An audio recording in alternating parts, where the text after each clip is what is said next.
Parami ng parami ang nagiging kasapi ng kooperatiba. Driver man o guro, manggagawang bukid o mga empleyado, mangingisda o OFW, lahat ay nagiging kasapi ng kooperatiba. Mula sa mga pabrika hanggang sa pagbebenta ng mga produkto sa murang halaga, hanggang sa paghatid ng mga serbisyo ng kuryente o tubig, iba't ibang mga kooperatiba ang nagbibigay serbisyo sa milyong mga Pilipino. Ano ang kooperatiba? Ang kooperatiba ay isang samahan ng mga taong may iisang adhikain at pinagbubuklod ng kanilang pare-parehong interes at mithiin.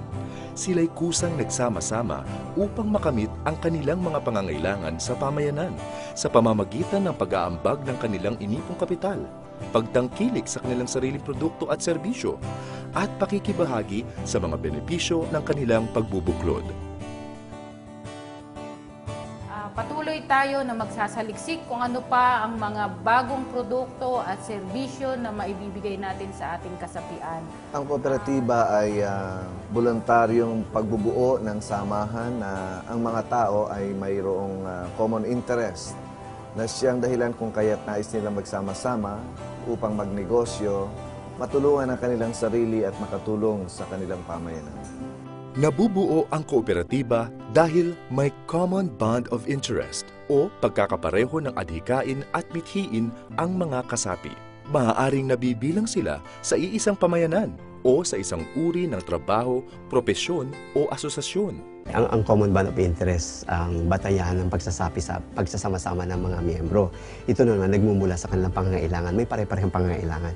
Ang madaling pag-intindi dito, halimbawa katulad ng nabanggit natin, mga magsasaka nangangailangan ng mga inputs nila sa production, no? Ng mga pataba, mga abono, no?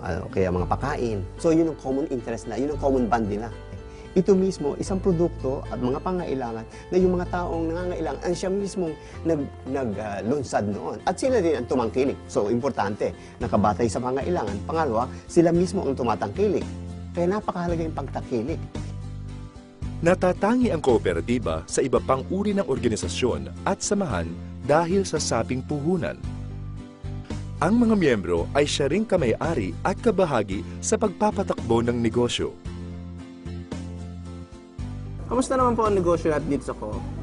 Mabuti naman po, Sir Reggie. Sana po magpatuloy ang pag-asenso. They realized that coming together and engagement in businesses would drive away the usurer, would drive away the exploiters of the poor people who enrich themselves at their expense by when these people pulled whatever capital they had and engaged in this business. Ang anumang sosobra sa pagpapatakbo ng negosyong serbisyo ng kooperatiba ay ibinabalik din ng pantay-pantay sa lahat ng kamay-ari sa pamamagitan ng interes sa individual na saping puhunan at balik tangkilik.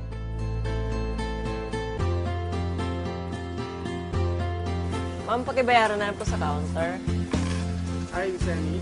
Hi, sir. May meeting po tayo mamaya para sa patronage refund. Attend po kayo. Sige, salamat. If at the end of the year it was not well spent, then return. That is now we call refund. But how would you distribute that equitably? Then we call it patronage. Whoever patronizes more will be receiving more. Pag co-op kasi, product natin to, pera natin to, tapos kita natin. Pinagtitibay ang co-op ng mga prinsipyong pinahahalagahan ng kilusang kooperatiba sa buong mundo. Ito ang Open and Voluntary Membership, Democratic Member Control, Members' Economic Participation, Autonomy and Independence, Education, Training and Information, Cooperation among Cooperatives, Concern for Community. Ang kooperatiba kung gayon ay binuo ng mga taong nagkakaisa upang sama-sama silang makatugon sa kanilang pangangailangan.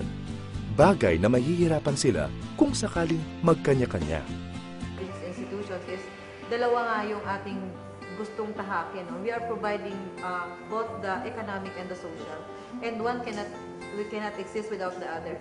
So without this balancing of the social and economic purpose of a cooperative, our participation in the community is meaningless. Iba't ibang uri ang kooperatiba. Dahil dito, mas epektibong nakatutugon ang mga kooperatiba sa pangangailangan ng kani-kanilang mga kamay-ari. Ang credit cooperative ay nagtataguyod ng pag-iimpok at naglalaan ng abot kayang pagpapahiram ng salapi o puhunan sa kanyang mga kamay-ari. Ang consumers cooperative naman ay nangangalap at nagbebenta ng mga produkto sa mga kasapi at di kasapi. Ang producers at marketing cooperative ay mga kooperatiba na mga manggagawang agrikultural o industrial na naglalayong makatulong sa kanila upang mapalago ang kanilang produksyon at pagbenta ng kanilang produkto sa merkado. Ang tinatawag na multipurpose cooperative ay kombinasyon ng dalawa o higit pang uri ng kooperatiba. Bukod rito, marami pang uri ng kooperatiba tulad ng Agrarian Reform Cooperative, Cooperative Bank, Dairy Cooperative, Electric Cooperative, Fisherman Cooperative, Health Services Cooperative, Housing Cooperative, Insurance Cooperative, Transport Cooperative, Water Service Cooperative, Workers Cooperative, at iba pang uri ng kooperatiba na maaaring itakda ng Cooperative Development Authority. Bakit natatangi ang kooperatiba? Maraming ang pagkakaiba ng kooperatiba sa iba pang uri ng samahang pangnegosyo tulad ng korporasyon.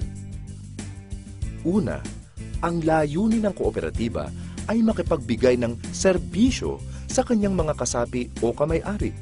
Hindi tulad sa iba na ang pangunahing layunin ay paghangad ng kita o profit. Ikalawa, sa pagmamay-ari at paraan ng pagboto. Sa co-op, maging ang mga mahihirap ay may pantay na karapatan sa pagiging may-ari ng negosyo tulad ng iba pang mas mayamang kasapi.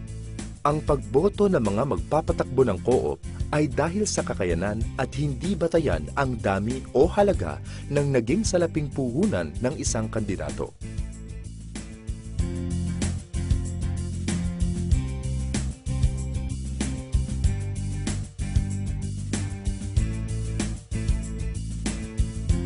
Ikatlo, mayroong pamamahagi ng net surplus sa co-op.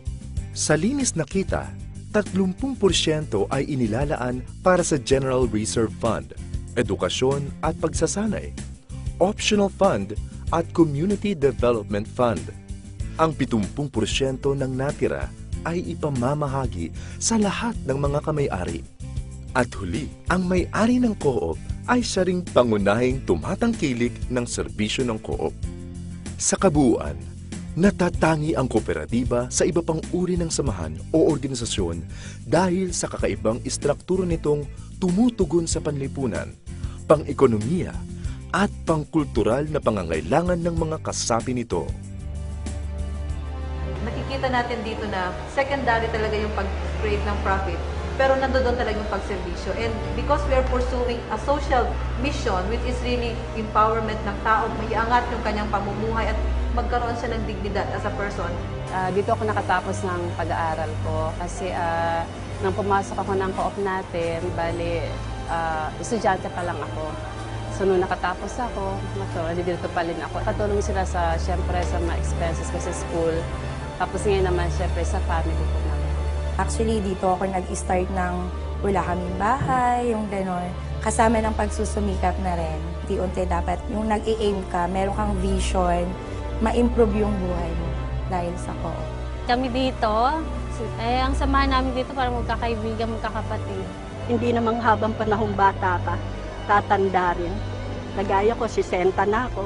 Inaasahan ko, yung sa share capital ko, may inaasahan ako na sabihin natin may huhugutin o may tinatanaw. Gumagawa ko. Trabaho ko.